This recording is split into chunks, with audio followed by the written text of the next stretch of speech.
Today we have the Olympic champion and world-class coach Al Joyner, getting behind the scenes look at how he trains athletes and preparing them for greatness.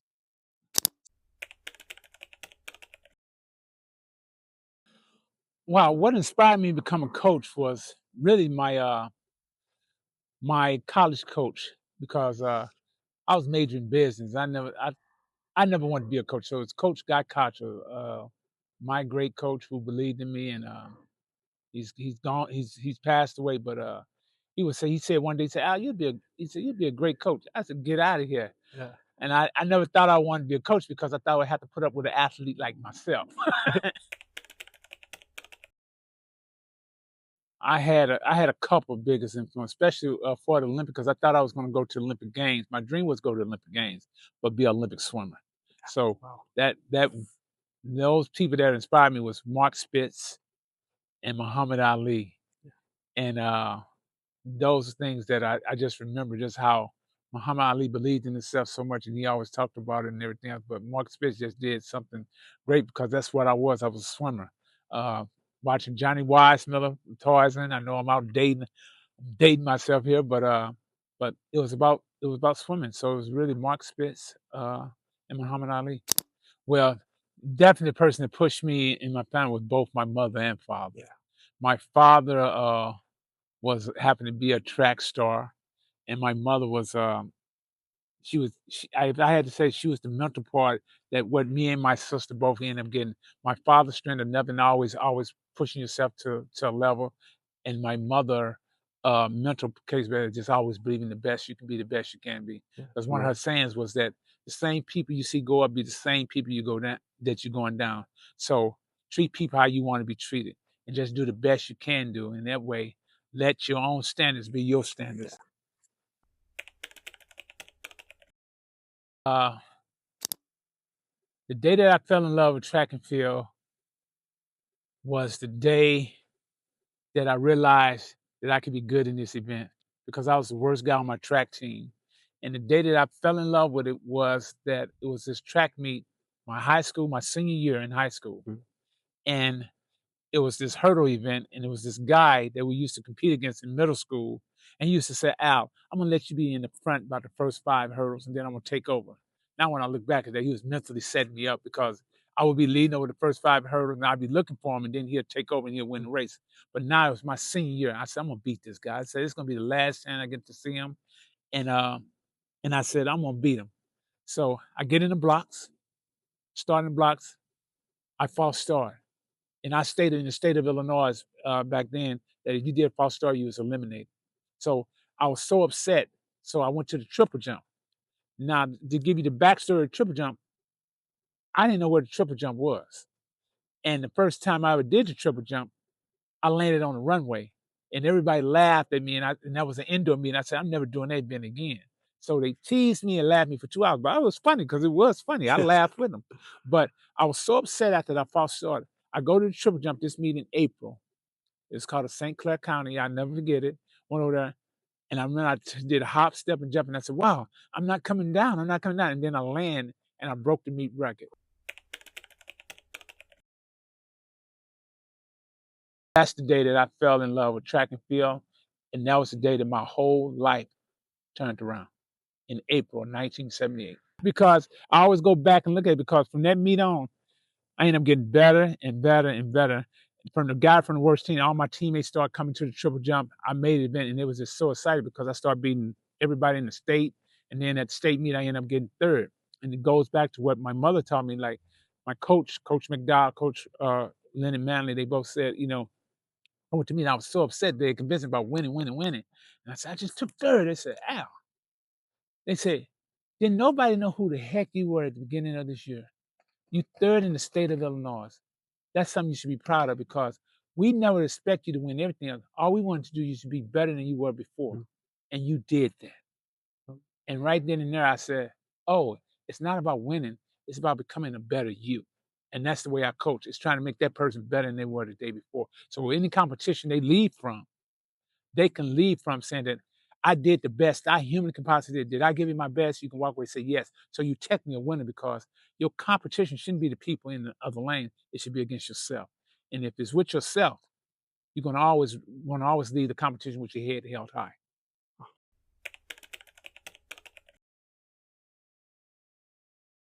My Olympic journey shaped me the way I coach is about being prepared, being the best prepared athlete that you can be. And so, what and when I'm talking about being preparation is to the point I learned about my competitors. I learned about the area I was actually going to compete in. Like I learned something that when they had the 1984 Olympic trials in the Coliseum, I knew that we started that that day that the sun would be out in California and then it get cold at night. So I already told myself, wow, I need to make sure I keep on my sweats during the Olympic Games because it's going to get cold. And at the same time, I said, and I hope all my competitors keep their sweats off, which they did.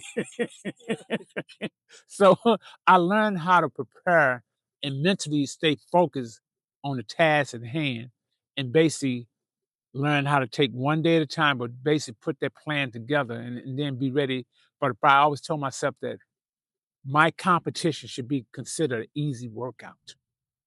I had to tell myself. So my hard training was always at practice instead of the actually track meet or the competition. I wanted to be relaxed because my body would know already what to do. So I try to change that in the coaching. I try to get to those 7 inches between the athlete's head.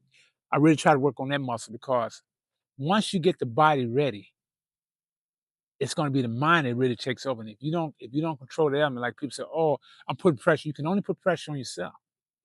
And if you start thinking that way right now, so when you go to the game, someone, "Oh, I'm thinking about this," and you're thinking the wrong thing. You have already lost, and that prepared me. I could tell on certain jumps that, oh, that athlete is out of the competition. Done. Got him wrapped up. I could look at it because it was based off on that. It's almost like doing research, and I wanted to know why, if you was a world record holder, why you didn't win a gold medal, or why you didn't perform well on this day. Then when you was the best in the world, so it should be easy.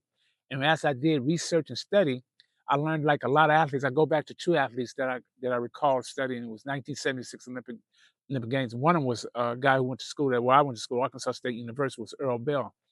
He was the world record holder, but in 1976 Olympic Games, he didn't do well, and also the White Stones was the world record. He didn't do well. What I found out was that on that day they had to compete, it was raining, and they wasn't ready for that.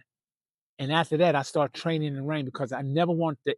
I can't control the elements, but I can be prepared for the elements, and that's how I try to get I try to get my athletes ready for the unexpected. And they say, "What is the unexpected?" Exactly, you're gonna be ready for whatever it is.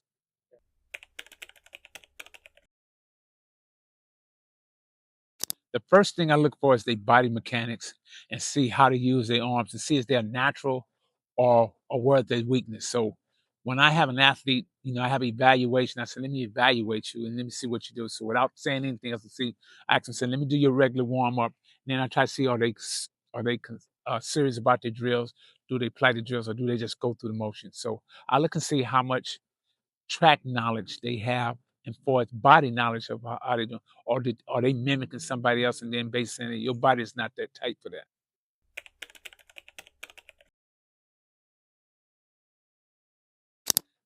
I think one of the biggest mistakes some of the jumpers make is that they try to do something too soon because their body's not prepared to do it.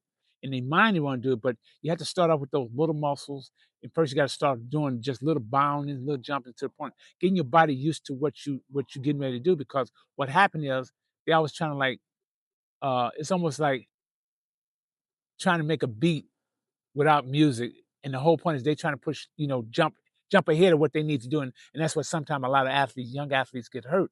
And the whole point is that they have to lay down that foundation. That faith and that foundation is understanding the whys and the how. You may know how to do something, but do you know why you're doing it? And that's the whole point. That the whys beat the how to because you may know how to do something, but do you know why you're doing it?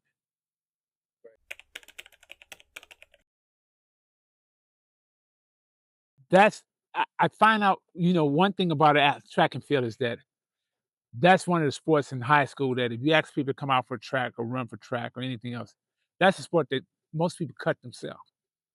A coach would never have to cut any track athlete. They are going to cut themselves. Eventually, they're going to find out, wow, this work is hard. And, you challenge yourself. So the thing that I try to get athletes to do is basically get them conditioned, get them ready, prepared for saying, okay, what is your goals? I ask them what is their goals, and then I ask them why. Like I always say, why are you doing this? Why you want to run? Why you think you're good in this event? Why or you think you're good in this event because it looks easy workouts, or why do you do it because that event not fit you? Because I want to be a world class hurdler. Somebody else said, I ended up being a world class hurdler, but I wanted to go to Olympic Games as a hurdler when I started training for it, but I didn't. I ended up going into the triple jump because sometimes in track and field, the events find you.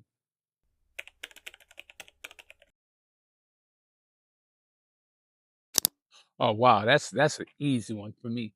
Uh, Once you get your body in the best physical top condition, it's mostly mental, especially when you go into any top level competition, the Olympic Games, the Olympic trial. It's about mental. It's about execution. You ain't already did the time. It's almost like it's called training is like putting money in the bank. When you put that money in the bank, you are saving for something, and that's what part of training is that you're saving for something. And when you're ready to withdraw, it's going to pull it out where you pull it out for your state meet, uh, your district championship or your Olympic trials or Olympic game, you're gonna take a little bit out. Okay, I need this little deposit out because at the state meet you say, okay, my goal is to be the finalist in the state meet and then hopefully to win. Did I put the time and money in that? So that's once you put that condition there, now it's about mental. Okay, now I'm ready. My body is ready. So now when I get to the line, what I need to focus on? I need to focus on X, Y, Z. If I start thinking about am I physically ready, I ain't already lost before I even stepped up there. So you have to get on the line and be mentally prepared. And it's basically say, okay, now let my body do what I trained it to do, that it should be automatic. And then that's the part where the athlete got to trust themselves. And if you trust yourself, that's all about mental because now you need to execute. If you execute the process, if you remember, the process that you did was to train to be the best. Okay, if you trust that process, the outcome is going to be there. And that outcome is going to be there is for now. When I get in line, oh, this guy was fast, this guy's fast, this guy's fast. So if I'm worried about lane one, lane two, and lane three, I can put all the energy on them. And the day that you concentrate on lane one or lane two, that day you may beat lane two, but you lost your race because that day, y'all, that guy's sick. So you got to concentrate on your lane, execute 20 meters, 30 meters, 40 meters, and to the finish line. When you concentrate on that race, it doesn't matter because now you have executed what you've been trained to do for the past 6, 7, 8 months. So for me, that question is not about physical. It's about once the physical get ready, the mental is ready. Because if you're a speed runner, it only takes 2 weeks to get speed, but it takes all those months to build a foundation, that strength, and everything else. And then all of a sudden now it's that 7 inches between those ears that you really want to focus on. And if you focus on that and get out of your way, you're going to execute. So to me, it's mental.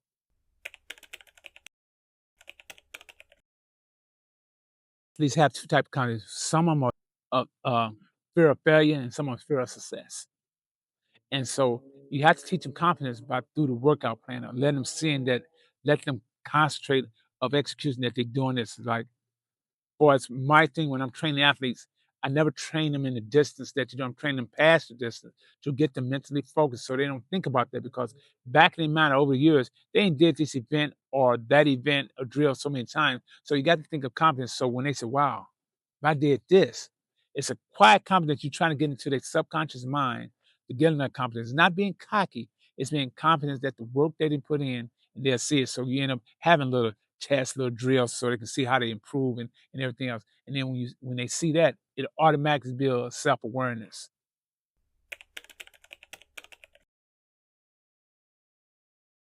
What what separate mentally strong athletes from everyone else is that they honestly believe that the work they didn't put in, that on this day that I've been training for, nobody in the world is going to beat me.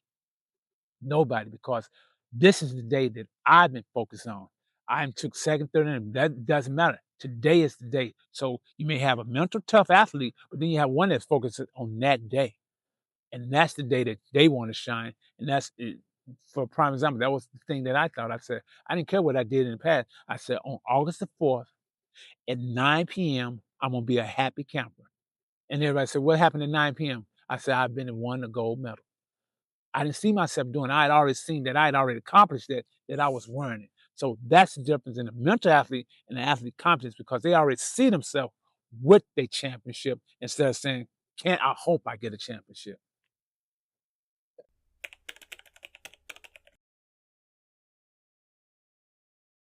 A mindset lesson that they can teach themselves is just basically by writing something, putting it in the bathroom that is their goal and that they see it every day. It can be small, but they know where they're gonna go and look at it every day. That is something that's gonna click and they're gonna subconsciously get in mind that they're gonna see it so much that it becomes second nature. And that's how you get that mindset set because you write your goal down and the goal, but you got to see it. And once you write it down, that's a form of a commitment and a contract with yourself. If you make a contract with yourself and you mean now you got to make sure that it come through because that is your goal that's your hidden jewel because at the same time you have to go out and tell everybody, why go everybody tell about your dreams? Because when you go tell somebody about your dreams, they're gonna laugh. And the reason they laugh, I say that's not gonna accomplish. You're not gonna do that. What they're saying is that you're not gonna do it because they can't do it, they can't see it. So you put your goal up and that becomes your focus and it's yours. Nobody else is yours.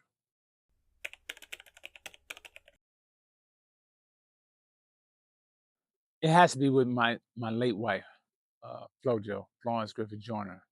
Uh, because I learned something to the point about once you do get the body ready and the mindset, and to the point for us things that you thought, because we was eating right, doing everything else right, and I learned something about to the point for us just preparing the body in a certain way, and then basically that rest become part of training. Every time some athletes think that sometimes oh if I rest I'm gonna get behind, but no, rest is part of training. It's not that you in because if you can't do you may have a person doing 10 100 meters or something and you see them that they tighten the coach's eye supposed to be saying okay they're not doing so good so let me stop at 5 instead of doing the whole thing because I rather I rather miss a day than a week. I rather miss a week than a month, and I rather miss a month than a season because you can always come back and plug that back in. But sometimes, because of me as an athlete, if an athlete rubs their hamstring, because I had so many tournaments, I will make them stop. They say, "Oh, coach, I'm just itching." I said, "No, well, you shouldn't scratch." Because for me as an athlete, every time I did that 2 days before, the next 2 days, I pulled the hamstring. So that's psychologically and mentally, and because I've experienced that, I try to have the coach's eye of experience, and I learned it from all my athletes or watched them over and over years. And so that's why I make sure that my job, if you give it to an athlete, it's just like a kid. They eat ice cream all day. Where the parents come in and say, no, you can't do that, you're gonna get sick. And just like, oh, I can train all day. No, no. A coach is coming in to give them directions and to the point where say, hey, let's hold back because you may have the dedicated athlete, but the whole point is that you got to hold back sometimes. So that's what I learned from. That's what I learned from her because the whole point was getting her ready because she would have kept going and going. I said, no, that's rest. And I learned based off on that. You give an athlete 2 weeks, 1 week, you see which one during the training cycle. You find out which week is better. Do she need 2 weeks or 1 week? And that's before you go into any championship. And then once that, I have carried that from the last almost 30 some years and have been successful in every athlete that I have ever coached.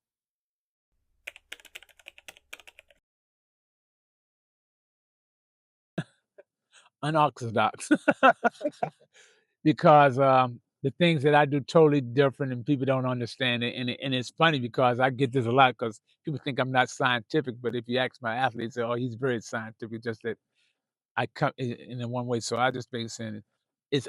My coaching style is unexplainable, but the result speaks the same. I hope athletes feel that my goal is make them feel so invincible that they trust everything they did and at the time when they line up that, oh, these people are in trouble. I try to get the athletes to think about saying, hey, you going through all this pain and struggle because you want to be lane 1, 2, 3, 4, 5, and you're in 6, whatever lane you're in. You're not a lane filler. You're a person that to be the point that you want to be. You are the person that you need to watch me. So I want all my athletes coming in when they train and once they see the progress that they feel ready for anything and they prepared and that the only way that they can be defeated if they don't show up.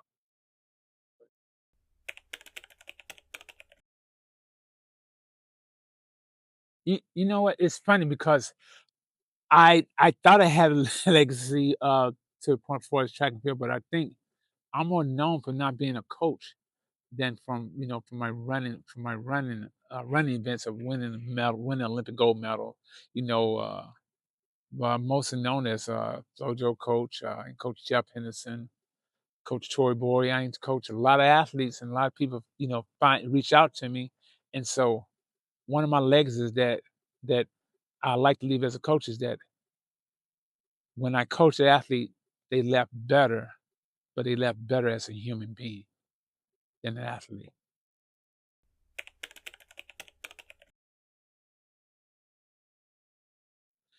My greatest lesson that my career has taught me is that you never fail until you stop trying. And if you hold on to your dreams, that those dreams come true. They really do come true. And you really just have to believe it and go out there and don't question it and just believe in it. And if you put God first and everything else, and if you just believe in that, you'd be surprised where that it's no ceiling and how high your wings would take you based off on just your childhood dream becomes an adult reality.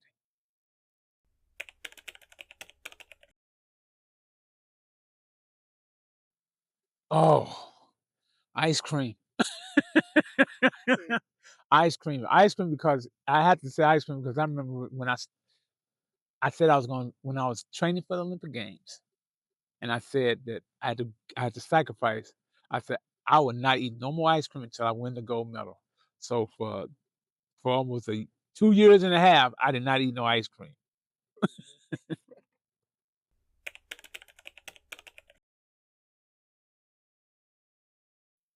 Oh man, you know what? One point, either like they said, I probably ended up being in jail, or I've been a major, uh, just a major person trying to help people, maybe because I got so much help growing up, so I think I always wanted to give back. I wanted to be some part where I wanted to give back because I wouldn't be where I am today that people took interest in, believe in me. So I'm basically we're probably doing the same way I'm doing it, just like now I guys have another platform that's just giving back because there's a lot of people that my parents we was poor. So I ain't they didn't get a chance, but there's a lot of people that came in and helped us. And I always say, wow, how could I ever pay you back? They say, if you ever get to a position, you help others. And I never forgot that. So I'll probably be doing the same thing, but just on a different level.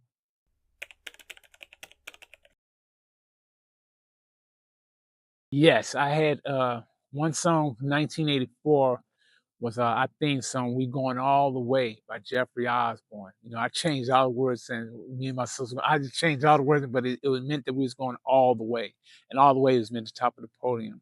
And so, like when I was training, I had a lot of soul music, had gospel music. I had any music that's had key words in there about believing in the task and believing in yourself, and at this moment, it's your moment.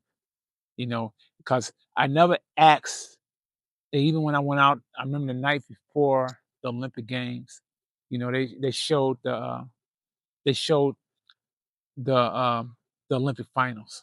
And I said, they're gonna mention me on TV. I'm all excited and stuff. And they said, because it was the first time in history that they had three Americans make it to the final. So they showed Mike Conley and Willie Banks, and they didn't mention my name. So I was so upset. And I said, that's all right. The whole world is gonna find out who I am tomorrow. And so I went in the mirror and I said, God, just give me strength to hold on to what I have. I ain't asked to win. I said, just give me strength to hold on what I have. But I already knew that I was going to win it because it was just like my dream. So I had these certain music. So any music with songs in it talking about concentrate on yourself goes back to what focus on what you did to get there. And that's all you can do. You can't change anything else, but you can control how you think and what you do. And that's why you can't let anybody else focus. So my music was always different because I'd be bouncing, but I was trying to always keep myself relaxed. But it had to be a rhythm to the point to keep me focused on what the hand at task, what I had to do.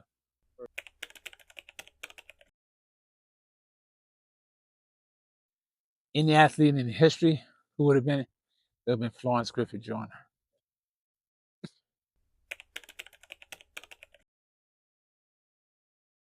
I know, and that's I'm finding out more because it's kind of funny that, like when like I said, I'm learning a lot from these young athletes. I said, wow, I have one athlete right now who has unbelievable grades, unbelievable talent, and she's so stressful. And I said, why are you stressed?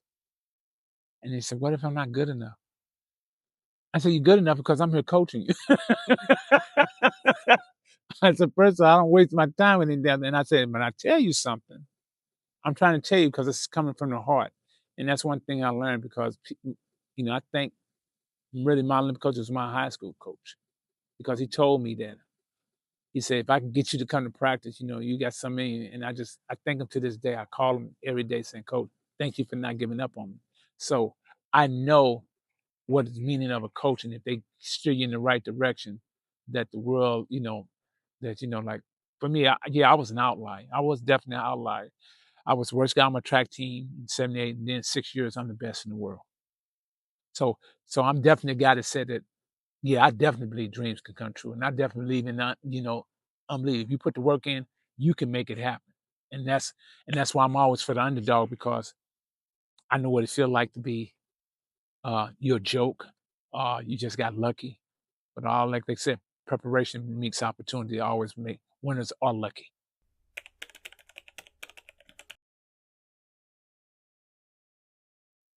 Um, I see me when we got the announcement that we had to go to open ceremonies, and I found out the open ceremonies was the day before I compete, and knowing that we was the host city, that we'd be the last one to come out. And we had to sit in this tight room, and I said I can't do that because my body would get tight. So I remember one thing I said, you know what? I'm gonna in my mind I said I'm gonna boycott the open the ceremonies and just get ready. I wanted one more thing to kick me off to make sure that I got to make sure that my dream come true. So for me, it was a mission because I dedicated this part to my mother because 19 I missed 1980 Olympic trials. I failed and didn't get a chance to beat. So in 1881, I said I'm going to Florida to train Delray Beach with my friend during the summer. I mean during the Christmas holiday break. And I said, Mom, I won't come home. I'm gonna train. I'm getting ready for LA. I heard the game's gonna be in LA. So I end up saying that that I end up training. And then that January, my mother passed away. So now those 2 weeks that I missed going home for Christmas is that I had to make sure it paid off. So I visualized everything that I went through. So I said, okay, tomorrow I'm going to end up being, I'd always said I visualized I'm going to be the last jumper at the Olympic Games. So I want to know that if that medal was meant to be me. So I got to be in position. And I said the first jump would be qualifying mark because we had 2 days to jump. So I went out there. My best friend, Mike Conley, went out there and hit a huge jump for qualifying mark. He already did automatic qualify. And I said, wow, let me show my friend that he's not going to win this medal. I go down there on my first jump and I twist my ankle. I jumped my worst jump all year. I jumped 53.5 or something. And then I twist my ankle and, trying to wear it up, play it off. And then I went back down again and I jumped 53.7. Automatic qualify was 54.2. And I said, man, I gotta get this all the way. I said, this is not the way my dream's supposed to be going right now. So then Mike came on and said, Al, I think you're still getting there. And I went back on the second jump, I jumped 53. And I said, no, no, no, no. I said, they may get me in there, but I was saying I'll have to sit on my hands and say, and hope everybody else fail. I said, no, I can't do that. So I got back up on the runway and I visualized this guy where I went to school that they wished me good luck, but they didn't really mean it. And I visualized them sitting on the stands, basically saying that, ain't that's Al Joyner? I thought he was supposed to be in the Olympic game. I knew he wasn't gonna make it anyway. I get back up on the runway. I put that in my mind. I get back up on the runway. I run down that runway and I jump 55 feet, 9.5 inches. Qualified, get automatic qualified, and like that, because that's how I know how strong the mind is. So I visualize that. So I said, okay, whew, I sweat a bullet away from that. So then I get on the computer, type, and it had the top 12 jumpers. I was number 11. I said, okay, God, that's close enough. This is exactly my. And I remember calling my coach. I said, Coach, and I'm taking you through the moment because this is actually what happened. Coach, I'm practicing. He said, what you mean you practicing? I said, Coach, I'm practicing bending down to get my medal because I want to make sure I do it right. He said, you better go to sleep. So I get up, and my roommate came in. He said, Al, why are you so excited? I said, man, it's just like my dream. I said, all I got to do is wake up tomorrow, man. I said, I'm going to win the gold medal. I was so excited because the next day I get there, and I get there and I walk, I didn't even catch the bus because I was so petrified that the bus was going to break down because that's the only way I wasn't going to win my gold medal. So I walked to the Coliseum, got into the car room, and I'm looking at everybody, looking at Mike Conley, Willie Banks, and I'm laughing. I said, wow, they looking at the wrong guy. I'm getting ready to win this thing. They're looking at the wrong guy. And so we get out there. Sure enough, come to the, get ready to go to the jump. Everybody go to their first jump. And our first jump, one of the biomechanics said, Al, because I tried to change my jump during the jump. He said, Mr. Jim Hay, he said, Al, he said, why you change your technique? I said, well, you know what? I want to honor my coach, who was Bob Kersey. I said, well, let me do the jump the way I used to do it. Went down there, hit it first jump, and it was my lifetime best. So I jumped 56 feet, 7.5 inches, and I said, okay, I'm ready. It's on. It's on. So then I knew I put immediate pressure on everybody. And so once I started putting the pressure on, I saw him start playing, and I knew Mike was my best friend. So I knew Mike was going to try to beat me too quick.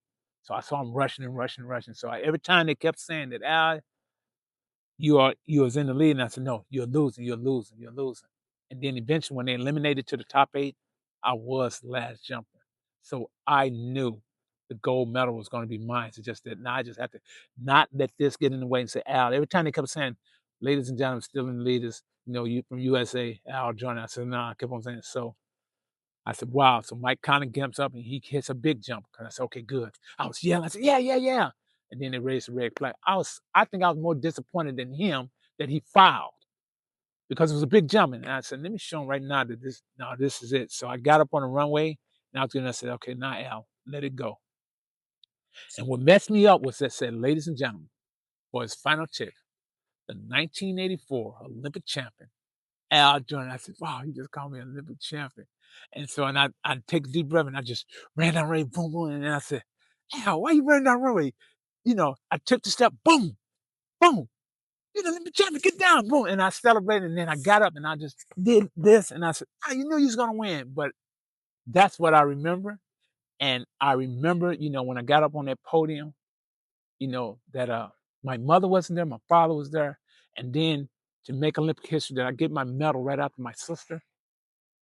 It was better than my dream, but the whole point is that August the 4th at 9 p.m., I was the Olympic champion, just the way I pictured it and dreamed it back when I started this journey. So that's my Olympic moment. And just to see it come back in LA 28, I'll be a coach, and I hope that may not have an athlete there, may have an athlete there, but the whole point is just to watch it right now. That's where my dream started. It's one part that's missing there because it was my college coach, assistant coach. Because everybody at Arkansas State was always saying, Al, you are next Olympic champ. You're going to be our first Olympic champ. So they had ingrained that in me so much. And so then my assistant coach, Bob Williams, he had shown me, he said, Al, he said, because I was known as Sweetwater. He said, Sweetwater, here, these are my tickets to the LA. He showed me his ticket in November 1983 of the triple jump. He said, and then, he showed me, he said, I already got my tickets, so I'm going to be there to watch you, so you better be there. And so as we move forward, in 84, I said, I want to go out to LA to train with my sister. So I go and train with my sister. So then he sent me this letter. I went an outdoor national championship. He said, Sweetwater, congratulations on your first leg of your triple crown. We won't be there for your second leg of the triple crown. That's when you make the team at the Olympic trial. But me and Marshall will be there when they play the national anthem for you after you get your gold medal in LA. And they was right there when I got it. Jumping into a 1.3 meters per second wind. Now the wind, again, as it shifts again, is behind Al Joyner. Al is so talented that he can probably do just about any event in track and field. He's happy with that one, and the crowd knows it. Al